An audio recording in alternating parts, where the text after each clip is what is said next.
മലയാളികളുടെ വീടിനകത്ത് കണിയൊരുക്കാൻ കഞ്ഞിക്കുഴിയിൽ കണ്ണനും കണിവെള്ളരിയും തയ്യാറാകുന്നു. കർഷക അവാർഡ് ജേതാവ് സാനു ഇത്തവണ വിഷു വിപണി ലക്ഷ്യം വെച്ച് 5 ഏക്കറിലാണ് കണിവെള്ളരിയും അമ്പിളിമത്തനും കൃഷിയിറക്കിയത്. വിളവെടുപ്പിനുള്ള ഒരുക്കത്തിലാണ് സാനു. സ്വന്തം വിപണന കേന്ദ്രത്തിലൂടെ വിൽക്കുവാൻ കഴിയുമെന്ന വിശ്വാസത്തിലാണ് ഈ യുവകർഷകൻ.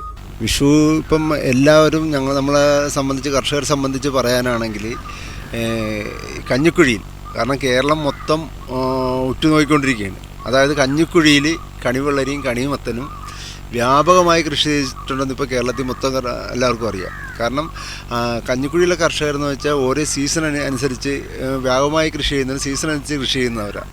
അപ്പം കേരളത്തിലെ മൊത്തം കണിവെക്കാനുള്ള സാധനങ്ങൾ ഇന്ന് കഞ്ഞിക്കുഴി ഉൽപ്പാദിപ്പിച്ച് കഴിഞ്ഞിരിക്കുകയാണ്. സാനുവിനെ കൂടാതെ നിരവധി കർഷകർ കഞ്ഞിക്കുഴിയിൽ കണിക്കാവശ്യമായ പച്ചക്കറികളും കൃഷിയിറക്കിയിട്ടുണ്ട്. വിപണി വിഷയമാകാതിരിക്കാൻ ഹോർട്ടികോർപ്പിന്റെ സഹായം കൃഷിമന്ത്രി പി പ്രസാദ് വഴി പഞ്ചായത്ത് ഉറപ്പാക്കിയിട്ടുണ്ട്. വിപണിയും സാനുവിന് വിഷയമല്ല. സ്വന്തമായി ദേശീയപാതയോരത്ത് 2 പച്ചക്കറി വിപണന കേന്ദ്രമാണ് ഇപ്പോൾ സാനു തുറന്ന് പ്രവർത്തിപ്പിച്ചിട്ടുള്ളത്. അവിടം വഴി ഏതെല്ലാം വിറ്റുപോകുമെന്നുള്ള ആത്മവിശ്വാസം സാനുവിനുണ്ട്.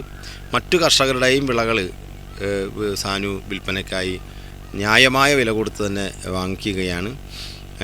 ഉൽപാദനവും വിപണനവും ഒരേപോലെ കൊണ്ടുപോകുന്ന ഒരു കർഷകനാണ്, യുവ കർഷകനാണ് സാനു.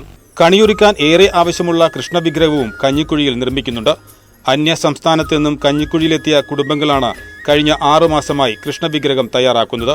വിഷു പ്രമാണിച്ച് ഇവയെല്ലാം വിൽക്കാൻ കഴിയുമെന്ന പ്രതീക്ഷയിലാണ് ഇവർ. ദേശീയപാതയോരം കേന്ദ്രീകരിച്ചാണ്